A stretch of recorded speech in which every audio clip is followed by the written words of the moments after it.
Today in A Life in Energy, Episode 6, Everybody Gets an Electric Car.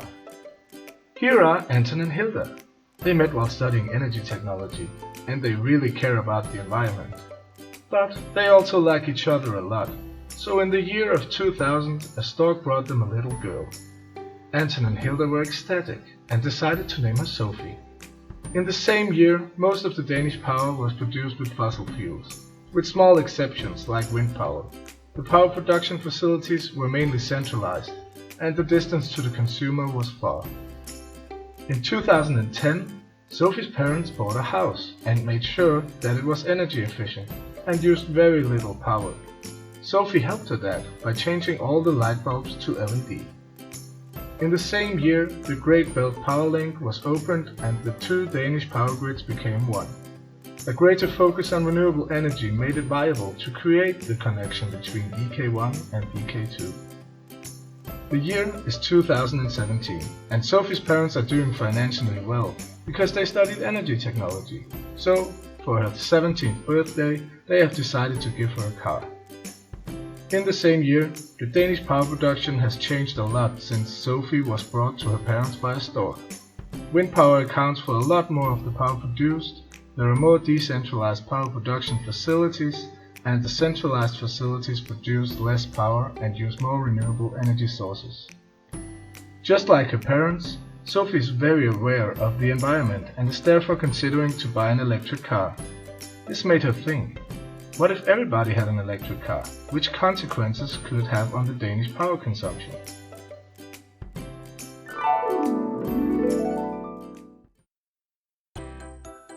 If we look at the Danish power consumption of private consumers throughout a week, it would look something like this. It varies a lot throughout the day with peak loads in the morning and in the afternoon. These peaks are due to people turning on lights, coffee machines and other appliances in the morning before going to work, and again when they return from work in the afternoon. Let's now look at a simplified illustration of the power consumption in a day. Again, there's a big difference in loads. The peak is due to the use of appliances when consumers are at home and not sleeping. If everybody had an electric car, they would probably charge it as soon as they get home every day, which would only increase the difference between peak times and off-peak times. These differences in load are a big challenge for the planning of power production. Power plants and other power production facilities have to be turned on and off to follow the differences. Covering the power necessary at peak load times can be especially difficult, very expensive, and challenge the capacity of power production. This is also reflected in electricity prices, which vary a lot throughout a day. The ideal situation would be that the power consumption throughout a day is almost at a constant.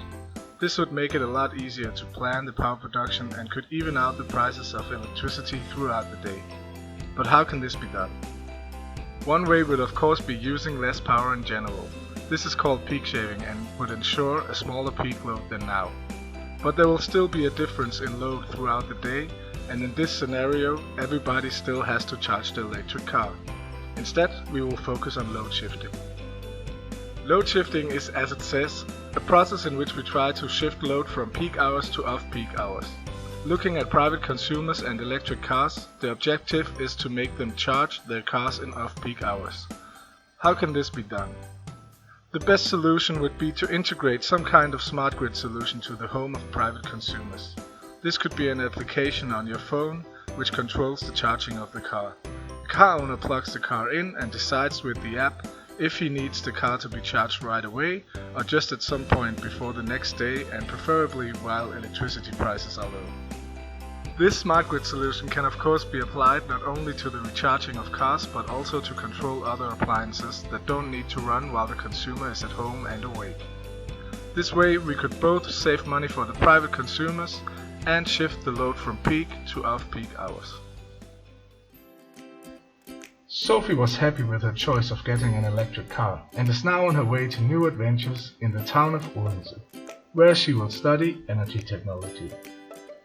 Don't forget to join us next week for a new episode of A Life in Energy, this time with the subject Everybody Gets District Heating.